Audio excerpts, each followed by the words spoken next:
요한계시록에 예언된 마지막 때에 등장하는 짐승이 시대별로 어떻게 해석되었는지 알아보고 있는데 현대시대까지 알아보았습니다.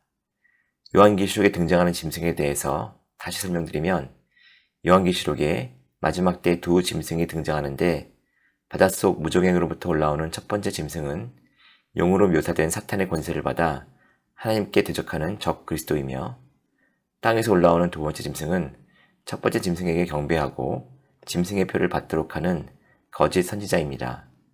두 번째 짐승은 모든 사람들로 하여금 666이라는 수를 가진 표를 받도록 하고 그 표를 받지 않으면 매매를 못하게 한다고 합니다.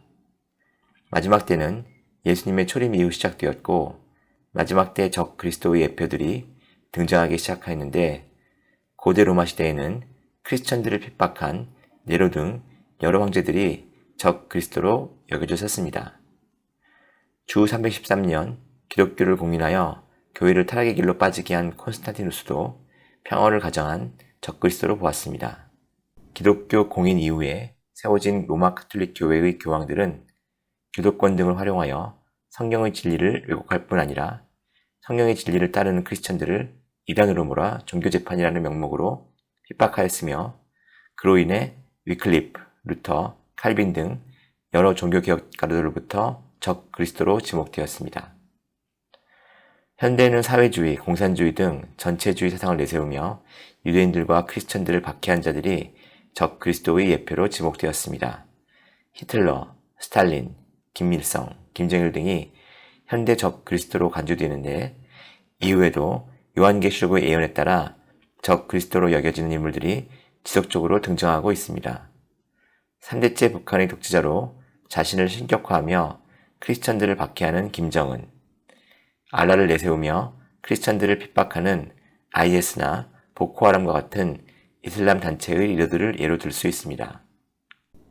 미래 진화 방향에서는 이러한 인물들이 아닌 과학기술의 발달로 인해 등장할 것으로 예상되는 짐승 및 짐승의 표에 대해 알아보도록 하겠습니다. 또한 어떤 형태로 매매 활동 통제가 이루어질 것인지에 대해서도 예상해보는 시간을 가지려고 합니다. 적그리스도를 인물이 아닌 과학기술의 산물로 보는 견해가 등장했는데 그 시작은 짐승의 표로 인식되었던 바코드입니다. 바코드는 컴퓨터가 판독할 수 있도록 고안된 굵기가 다른 흑백 막대로 조합된 코드를 가리킵니다. UPC, 즉 유니버설 프로덕트 코드와 같이 전 세계적으로 통용되는 기준에 따라 상품 등을 부호화하여 시스템에 등록하고 스캐너를 통해 해당 상품의 바코드를 판독하여 얻은 부호와 시스템의 정보를 연계하여 어떤 상품인지 파악하는 방식으로 사용되고 있습니다. 1948년 미국의 한 대학에서 최초로 연구 개발되었으며 대한민국에는 1988년 올림픽 개최 때 사용되기 시작하였습니다. 현재 지구상에 거래되는 모든 상품에는 바코드 부착이 의무화되어 있다고 합니다. 바코드에는 시작, 분류, 종료를 나타내는 3개의 바가 있는데 이 3개의 바를 스캐너 판독 시 가장 에러율이 낮은 숫자 6을 의미하는 바로 표시하게 되어 있습니다. 그래서 바코드가 666표로 불리우며 매매에 사용된다고 하여 짐승의 표로 보게 된 것입니다. 요한계시록 13장 16절 말씀처럼 바코드가 손이나 이마에 새겨져서 매매 시 사용될 것이라는 예상을 했으나 아직 그런 일은 일어나지 않았습니다. 비접촉 교통카드나 신용카드 등에 적용되어 있는 기술인 RFID라는 근접 주파수를 활용한 비접촉 인식 기술이 나왔는데 이 기술을 활용하여 등장한 베리칩이 새로운 짐승의 표로 인식되기 시작했습니다. 베리칩은 베리피케이션 칩의 약자로 미국의 어플라이드 디지털 솔루션이라는 회사에서 2011년 개발한 제품입니다. 쌀알만한 크기의 장치로 초기에는 애완동물이나 가축의 체내에 삽입되어 동물의 추적 및 관리 목적으로 사용되었습니다. 베리칩에는 기본적으로 주민등록번호와 같은 개별 신분을 확인할 수 있는 고유 번호가 저장되어 있으며 무선으로 외부와 연결이 가능하여 데이터베이스에 기록되어 있는 개별 정보를 확인할 수 있습니다. 또한 GPS와 연결되어 언제 어디서든 위치 추적도 가능합니다. 이러한 베리칩을 인체에 삽입할 수 있도록 미국 FDA가 2004년 허가했는데 이후 베리칩을 손이나 팔에 삽입하여 신분증 및 결제 목적으로 사용하는 사례가 등장하기 시작했습니다. 요한계시록의 예언을 믿는 기독교인을 중심으로 이에 대한 논쟁이 일어나자 어플라이드 디지털 솔루션은 베리칩이라는 이름 대신 포지티브 아이디로 제품 명뿐만 아니라 회사명도 변경했습니다. 결국 그 회사는 2010년 베리칩 사업을 중단하였으나 현재 베리칩은 다른 경로들을 통해 생산, 판매되고 있습니다. 베리칩의 인체 삽입의 실제 사례를 몇 가지 살펴보겠습니다. 3스퀘어 마켓이라는 미국 위스콘신에 위치한 IT 회사는 희망하는 직원의 손에 무선 마이크로칩을 이식한다고 발표했는데 전체 직원 85명 중 50명이 지원했다고 합니다. 이 칩을 이식받으면 스캐너에 손만 대어도 회사 건물 출입뿐만 아니라 사내식당, 회사 컴퓨터까지 이용할 수 있다고 하며 해당 직원의 건강 정보도 칩에 기록된다고 합니다. 이 회사는 스웨덴의 바이오헥스라는 회사의 마이크로칩을 사용했는데 좀 더 조사해보니 3스퀘어 마켓이라는 회사에서도 인체에 바이오칩을 삽입해주는 서비스도 제공했다고 합니다. 2018년 말까지 673명에게 바이오칩을 이식했다고 합니다. 다음은 스웨덴의 국영철도 회사 SJ의 사례입니다. SJ 열차를 타려는 승객은 온라인으로 표를 예약한 뒤 손안에 삽입되어 있는 칩에 그 표를 등록하고 역무원은 승객의 손을 스캔하는 방식으로 표를 확인합니다. 한마디로 체내에 있는 칩을 기차표로 사용하는 것입니다. 이 서비스는 2015년부터 시작되었는데 처음에는 비밀리에 이루어졌지만 이제는 많은 호응을 얻고 있다고 합니다. 이는 티켓을 휴대하지 않아도 되는 편의성을 선호해서이기도 하지만 개인 정보에 대한 침해 우려가 낮은 스웨덴의 특별한 문화 때문이기도 합니다. 스웨덴은 사회가 전반적으로 투명한 데다가 개인 정보를 공유하는 문화가 자리 잡고 있어서 사회보장제도에 등록된 개인 정보를 다른 행정기관과 공유하는 것도 용인하고 있으며 세무당국에 전화를 걸어 다른 사람의 급여도 알 수 있다고 합니다. 유럽에서 최초로 지폐를 발행한 나라이기도 한 스웨덴의 사람들은 새로운 기술에 관심이 많은데 전자화폐의 등장으로 스웨덴의 현금 사용 비중은 1%밖에 되지 않는다고 합니다. 이러한 환경과 인식 때문에 스웨덴에서 마이크로칩을 몸에 삽입한 사람들은 약 4,000명으로 전 세계 베리칩 이식자 1만 명 중 40%를 차지하고 있습니다. 짐승의 표로 여겨지는 바코드나 베리칩이 등장한 배경에는 반도체와 디지털 기술의 산물인 컴퓨터가 있습니다. 계산하다라는 뜻을 지닌 컴퓨트라는 영어 단어에 R을 붙여 계산하는 자라는 뜻을 가진 컴퓨터가 요한계시록의 짐승이라는 주장이 제기되었는데 그 이유 중 하나는 컴퓨터의 각 알파벳의 순서, 즉 세 번째 알파벳 C는 3, 15번째 알파벳인 O는 15가 됩니다. 이 순서에 6을 곱한 숫자를 모두 더하면 666이라는 짐승의 숫자가 되어 컴퓨터를 짐승으로 보는 것입니다. 최근에는 컴퓨터 기술의 향상으로 등장한 AI, 즉 인공지능을 적글쓰로 보는 견해가 등장하였습니다. 인공지능이 로봇 기술과 결합하여 인간과 같은 형태의 로봇이 등장하기도 했는데 대표적인 것이 소피아라는 인공지능 로봇입니다. 소피아는 인공지능 개발자 데이빗 헨슨이 설립한 헨슨 로보틱스라는 회사에서 제작되어 2016년에 소개된 것입니다. 소피아는 배우 오드리 헵번의 얼굴을 참조로 제작되었는데 62가지의 감정을 얼굴로 표현할 수 있고 구글에서 개발한 인공지능 바둑 프로그램 알파고에 적용되기도 했던 딥러닝이라는 심층 학습 능력을 가지고 있어 사람과 대화할수록 더 수준 높은 문장을 구사할 수 있다고 합니다. 데이빗 헨슨은 디즈니에서 조각가 겸 영화 제작사로도 근무했었는데 그가 소피아와 같은 인공지능 로봇을 개발하게 된 이유를 이렇게 설명합니다. 인간의 지성, 창조성, 지혜, 연민을 뛰어넘는 천재 기계를 현실화하는 탐구 활동을 해왔다. 인간이 봉착한 도전적인 과제를 해결하는 데 도움을 아끼지 않는 초지능 천재기획의 개발이 가능하다 라고 했는데, 이에 대해 인공지능 로봇 소피아는 인간이 보다 나은 삶을 영위하는데 나의 인공지능이 활용되기를 원한다라고 답했다고 합니다. 데이빗 핸스는 인간에게 도움이 되는 인공지능 로봇을 개발하려는 취지를 가졌다고는 하나, 그 뒤에는 하나님이 창조하신 인간보다 뛰어난 존재를 만들고자 하는 악한 생각이 있었음을 알 수 있습니다.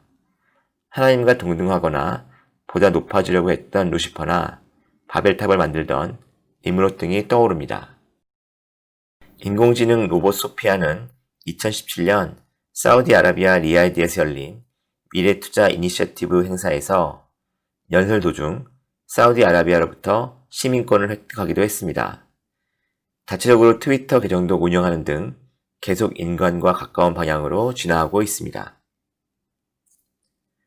이러한 인공지능 로봇은 종교계에도 적용되고 있는데, 일본 교토에 있는 고다이지라는 사찰에서는 1억 엔을 들여 마인드라고 불리우는 인공지능 로봇중을 개발했습니다.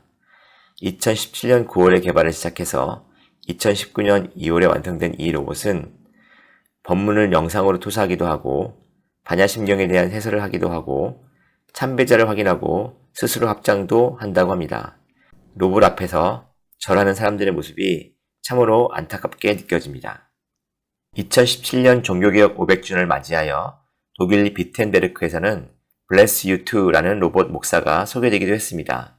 개발자 스테판 크랩스는 논쟁 거리가 될 걸 알고 있었지만 사람들이 로봇에게 축복받기를 바라는지 궁금했다고 합니다.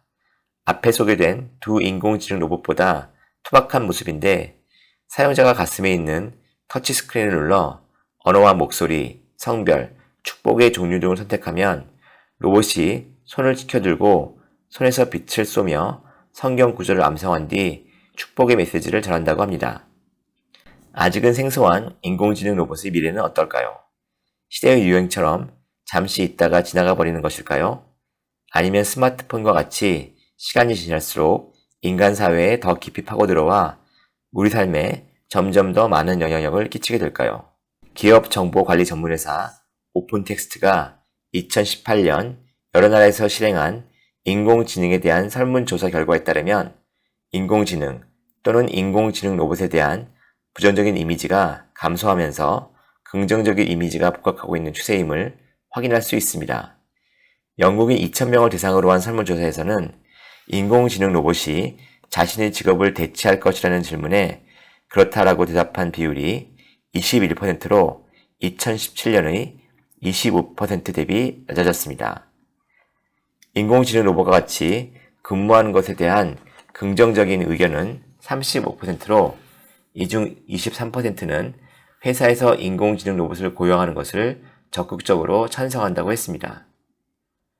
호주인 1,000명을 대상으로 한 조사에서는 조사 대상의 40%는 앞으로 5년 이내에 인공지능이 정부에 진출할 것으로 예상했으며 27%는 인공지능이 사람이 선출한 정치인보다 더 나은 의사결정을 내릴 것으로 믿는다고 했습니다.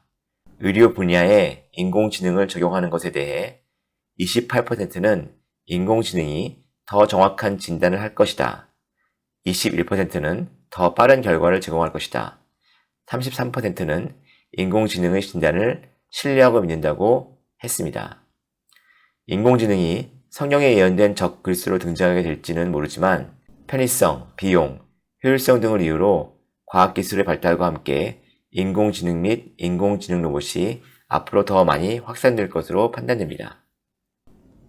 여기까지 짐승과 짐승의 표에 대한 성경의 설명 및 시대별 해석에 대해 모두 알아보았습니다. 다음 단계로 매매 통제에 대한 내용을 살펴보고자 합니다. 매매 통제와 관련하여 성경 내 사례들을 먼저 살펴보고자 하였으나 아쉽게도 성경에는 매매 통제 또는 제한과 관련된 구체적인 사례는 없었습니다. 초대교회나 중세시대 자료에도 짐승의 표를 통한 매매 통제 사례를 찾는 것이 용이하지 않았습니다.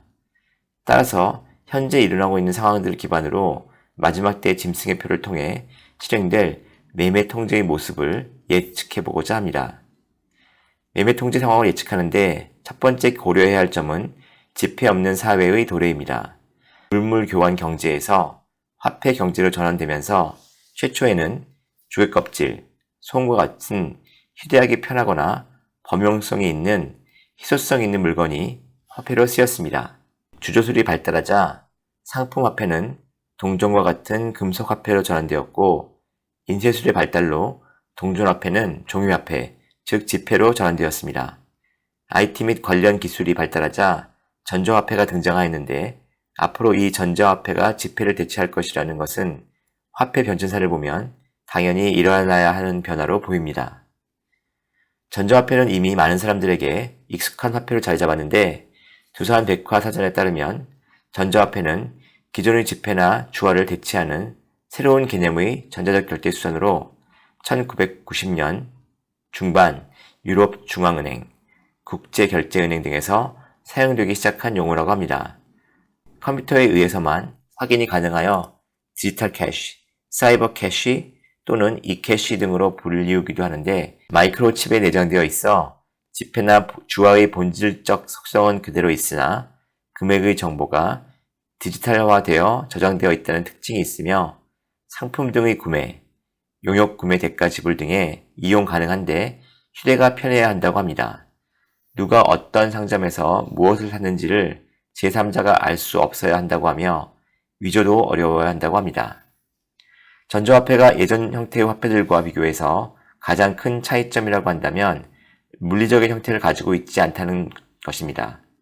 이로 인해 동전이나 지폐 대비 소지 및 사용의 편리, 분실 위험의 감소 등으로 전자화폐의 확산은 매우 빠르게 이루어지고 있는데, 대한민국의 금융통계 정보 시스템과 여신 전문 금융협회의 발표 자료에 따르면 전자화폐의 일종인 신용카드 및 체크카드를 통한 국내 소비 지출은 2017년 기준 연간 800조 원으로 전체 민간 소비 지출액의 대부분을 차지하고 있다고 합니다. 전자화폐의 또 다른 큰 특징은 전자화폐의 사용으로 개개인의 금전 거래가 실시간으로 기록 및 분석된다는 것입니다. 신용카드를 사용하다가 한도 초과의 경우 바로 거래가 정지되는데, 동일한 기술로 한도 초과가 아닌 다른 사유로도 전자화폐를 통한 거래 통제도 순식간에 이루어질 수 있습니다. 전자화폐는 특정 국가 내에서만 사용되는 것이 아니라 인터넷 등의 네트워크를 통해 세계 어느 곳에서도 사용될 수 있다는 점을 고려할 때 한 개인의 전자화폐 사용 역시 전 세계 어디서나 제한될 수 있는 것입니다. 매매 통제 상황을 예측하는데 두 번째 고려해야 할 점은 전자상거래의 확산입니다. 전자상거래는 인터넷상의 비디오와 그래픽으로 구성된 가상시장에서 세계 각국의 생산자와 소비자가 직접 만나 중간상 없는 교육을 할 수 있으며, 신용카드나 전자화폐를 통한 대금 결제가 가능하다고 정의되어 있습니다. 인터넷의 발달 및 전자화폐 사용의 확산으로 여러 전자상거래 기업들이 등장하였는데, 도서 판매를 시작으로 사업을 시작한 아마존을 비롯하여 이베이, 알리바바, 이베이 계열사인 지마켓과 옥션, 쿠팡, 실버원가 등 여러 전자상거래 기업들이 시장 확대를 위해 다양한 노력을 기울이고 있습니다. 한 시장 조사 업체의 자료에 따르면 전 세계 소매 판매액 중 전자상거래의 비중은 2020년 14.6%가 될 것으로 예상되는데, 이는 5년 전 7%대에 비해 2배로 증가하는 것입니다. 전자상거래가 전통적인 오프라인 상거래와 비교해서 가지는 가장 큰 차이점은 물리적 위치나 시간의 제한 없이 상거래를 할 수 있다는 것입니다. 소비자는 직접 상점을 찾아가지 않고도 어디서나 다양한 제품들을 비교해보고 쇼핑할 수 있다는 장점을 누릴 수 있습니다. 전자상거래 판매자는 실제 매장을 운영하지 않고도 물건을 팔 수 있다는 장점을 가지고 있는데, 이로 인해 전자상거래 판매자는 실제 매장 운영의 비용 부담을 가진 오프라인 판매자에 비해 제품 가격을 낮추어 판매를 할 수 있습니다. 이러한 가격 정책으로 전자상거래 판매자는 더 많은 소비자들을 온라인으로 유인하고 있습니다. 전자상거래의 세 번째 특징은 인공지능의 도움을 받는다는 것입니다. 전 세계 대표적인 전자상거래 업체인 아마존의 주문 및 배송 예측은 모두 인공지능으로 돌아가고 있다고 하며, 인공지능은 고객 정보 및 배송 이력, 물류 창고 위치, 상품 재고 현황 및 상품 위치 등을 파악하고 머신러닝을 통해 고객이 주문하기도 전에 고객의 주문을 예상하고 완벽한 배송 계획을 미리 준비해둔다고 합니다. 여러 가지 장점으로 인해 전자상거래가 확산되고 있지만 전자상거래 시대에 살고 있다는 것은 개개인의 매매 활동 또한 실시간으로 기록, 파악, 분석되고 있는 시대에 살고 있다는 것을 잊지 말아야 합니다. 미래 매매 통지 상황을 예측하기 위해 세 번째로 고려해야 할 사항은 사물 인터넷의 발전입니다. 영어로 인터넷 오브 띵스여서 약자로 IoT라고도 합니다. 사물 인터넷을 간단히 소개하면 인간의 개입 없이 사물 간 인터넷으로 정보를 주고받는 기술입니다. 사전적 의미를 살펴보면 유무선 통신망으로 연결된 기기들이 사람의 개입 없이 센서 등을 통해 수집한 정보를 서로 주고받아 스스로 일을 처리하는 것으로 1999년 케빈 애쉬튼 미국 MIT 교수가 처음 이 용어를 상용했다고 합니다. 사물에 센서를 부착해 실시간 데이터를 인터넷으로 주고받는 기술이나 환경을 의미하며 유무선 통신 장비를 활용해 물건과 물건 사이에 사람이 끼지 않고 통신이 이루어지는 개념으로 커넥티드 카와 스마트 시티, 물리혁신 등 4차 산업혁명을 이끌 기반 기술로 평가받고 있다고 합니다. 사물 인터넷의 주요 특징으로는 앞에서 살펴본 매매 통지의 두 가지 고려사항인 전자화폐와 전자상거래에 비해 정부의 개입 정도가 높다는 것입니다.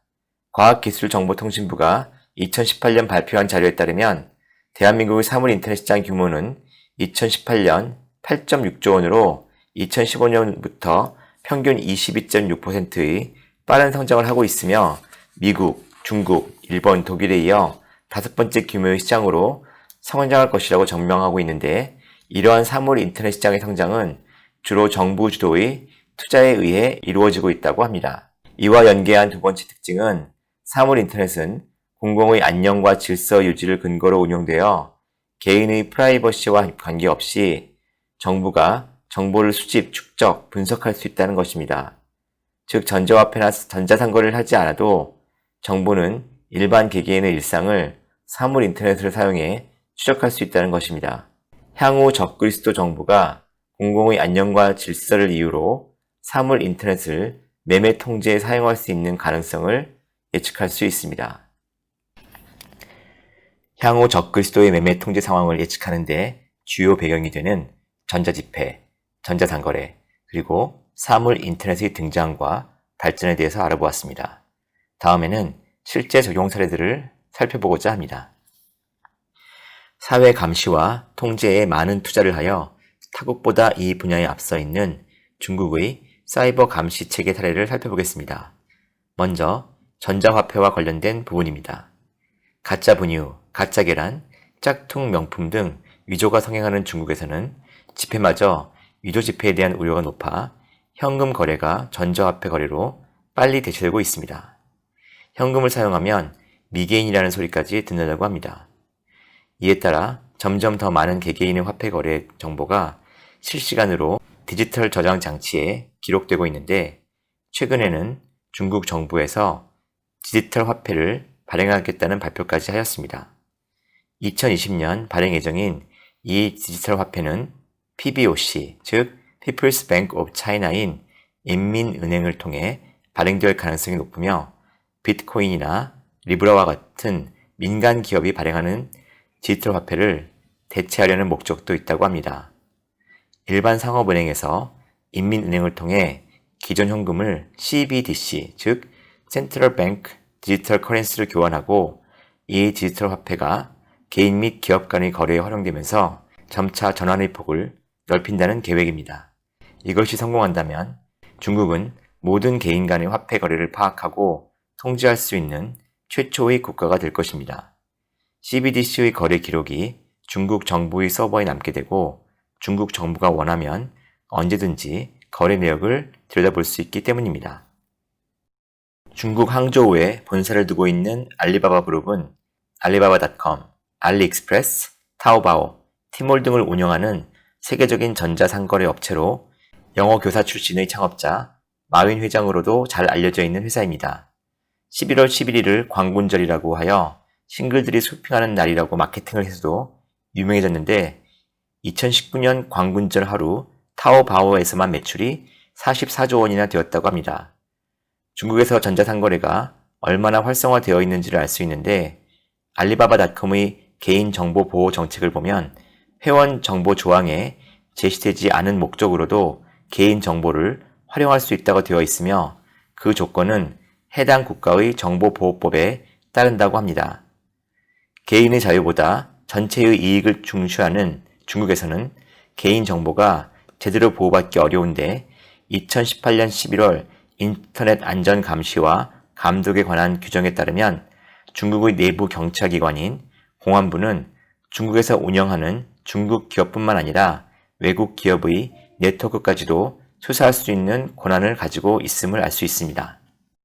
알리바바의 조차이 부회장이 월스트리트와의 인터뷰에서 온라인 이용 내역을 토대로 당신이 평가될 수 있다는 걸 알고 행동하기 바란다고 말하여 중국에서 개인의 전자상거래 정보가 본인이 모르는 사이에 다른 목적으로 쓰이고 있다는 것이 확인되기도 했으며 중국의 국가발전개혁위원회 부회장 장용은 사회적 신용 점수가 하락한 900만 명의 항공기, 고속철 탑승을 거부했다고 하여 전자상거래 등을 통해 수집된 개인정보가 개인의 등급을 매기는데 사용되고 있음을 밝혔습니다.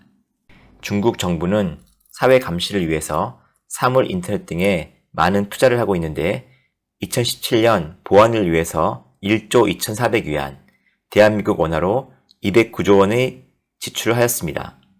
이는 같은 해 중국의 국방비 예산 177조 원을 초과하는 금액입니다.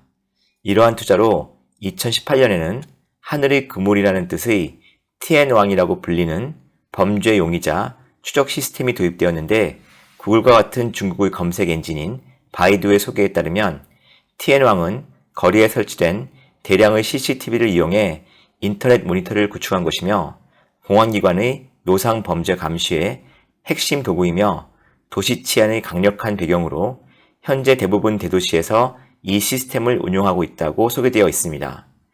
중국에는 현재 2억 대가 넘는 CCTV가 설치되어 있으며 이는 미국의 4배에 달하는 규모라고 합니다.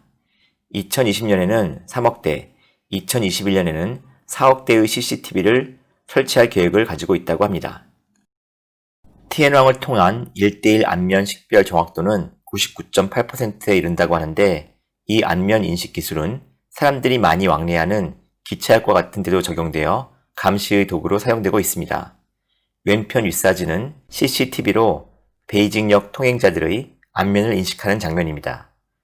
안전검사라는 명목으로 개찰구 등을 통과하는데도 안면 인식기를 거치도록 되어 있는데 좌측 하단 사진은 개찰구를 통과하기 위해 안면 인식 검사를 하는 모습입니다. 우측 하단 사진은 중국 경찰이 스마트 안경으로 주변 행인이나 자동차 등의 정보를 수집하는 장면인데 이 스마트 안경은 1만 명의 얼굴을 동시에 인식할 수 있으며 티엔왕 시스템과도 연계되어 있습니다. 이러한 안면 인식 시스템으로 수집된 정보를 가지고 중국 공안은 화이트리스트와 블랙리스트를 만들어 활용한다고 합니다. 중국 공안 당국의 데이터베이스에는 형사범, 마약 밀매자, 테러 혐의자, 반체제 인사 등 200에서 300만 명의 블랙리스트 인물 정보가 있는데 이를 티엔왕 시스템과 연계해 블랙리스트에 있는 인물들을 집중 관리하고 있다고 합니다. 수집된 빅데이터의 구조화 및 분석을 통해서 옷을 받고 있고 마스크를 쓰며 변장을 해도 위치 추적이 가능하다고 합니다. 최근 중국에서는 안면 인식을 넘어선 정서 인식 기술을 감시 체계에 적용하고 있다고 합니다. 정서 인식 기술은 사람의 음성, 표정, 생체 신호, 뇌파 등을 통해 정서를 읽어내는 기술로 사상이나 정서, 심지어 마음속 생각까지 모두 유사한 기술을 통해 측정해낼 수 있다고 합니다.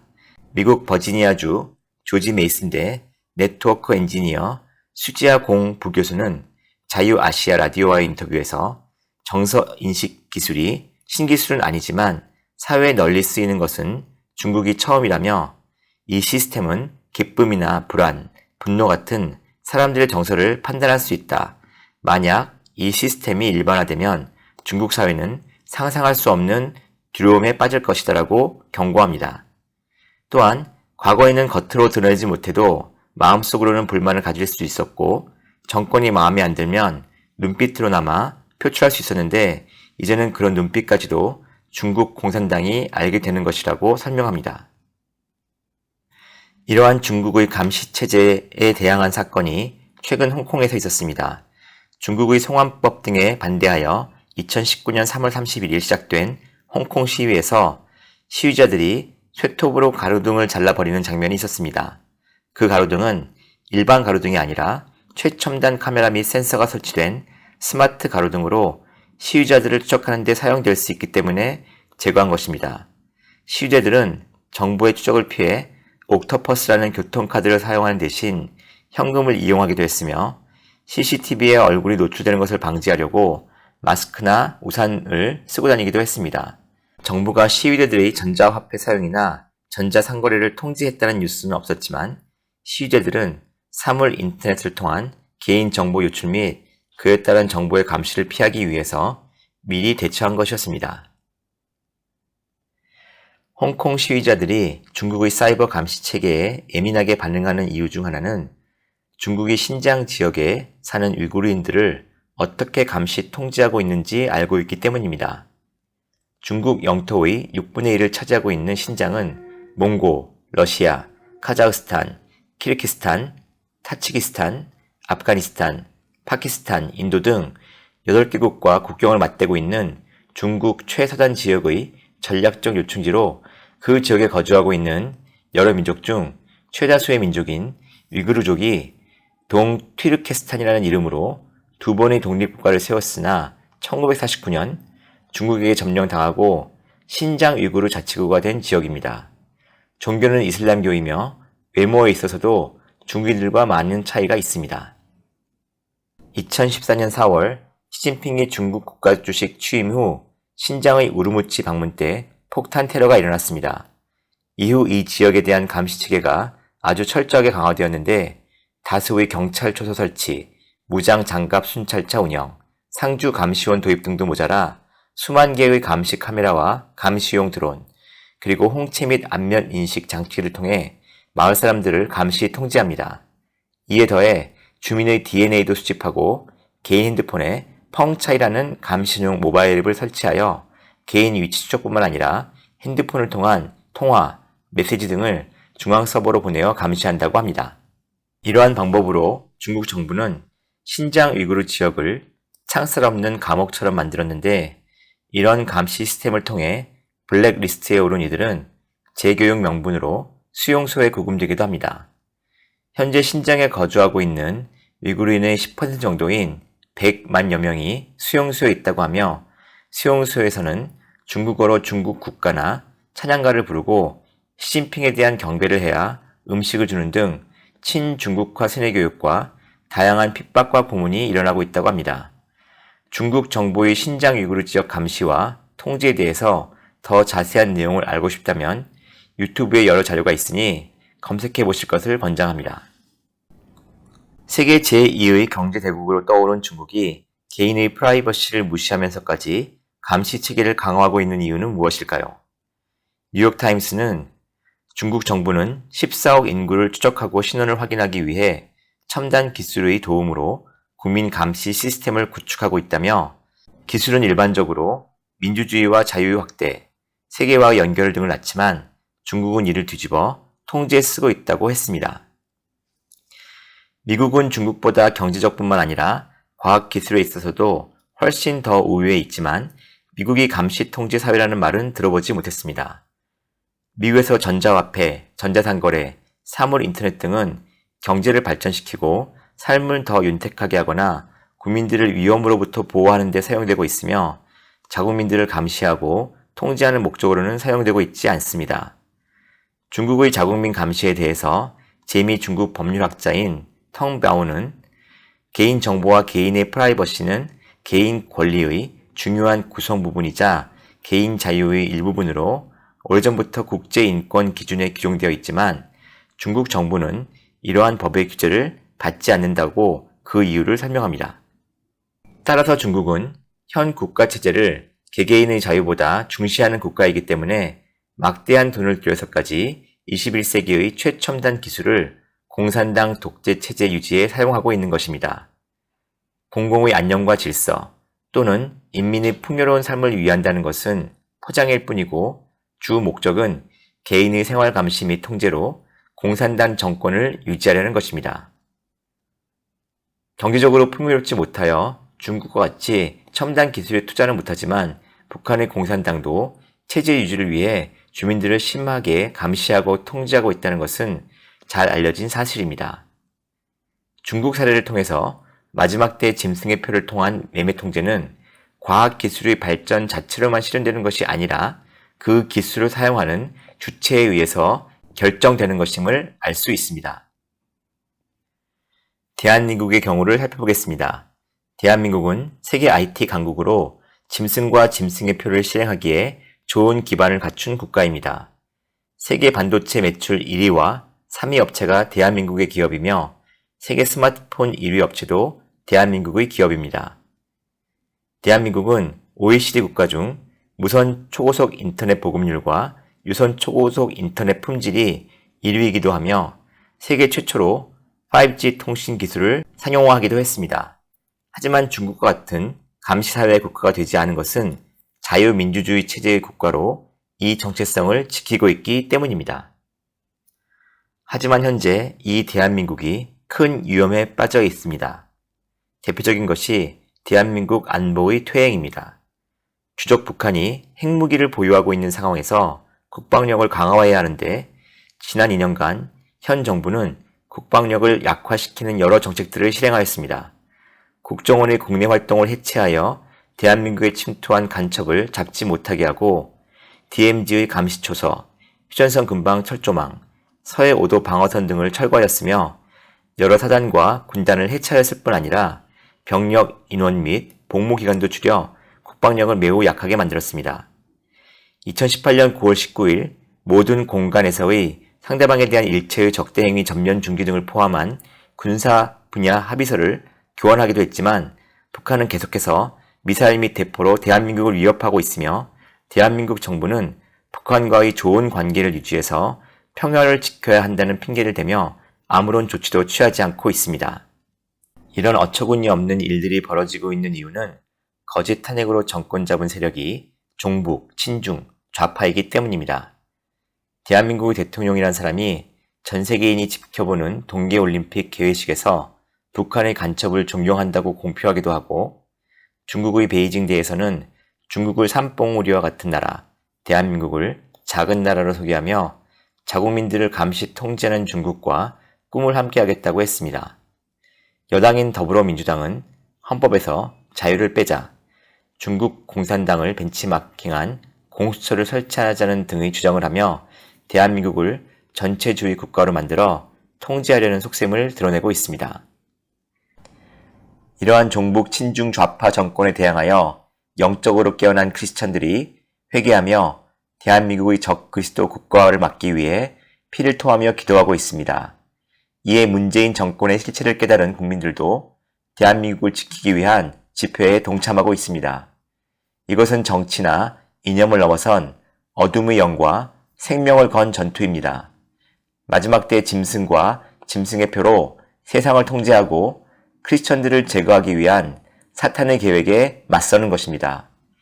대한민국에 파고든 사탄의 적 그리스도 영이 예수 그리스도의 보혈의 능력과 예수 그리스도의 이름의 권세로 묶임받고 파괴되기를 기도해야 할 때입니다.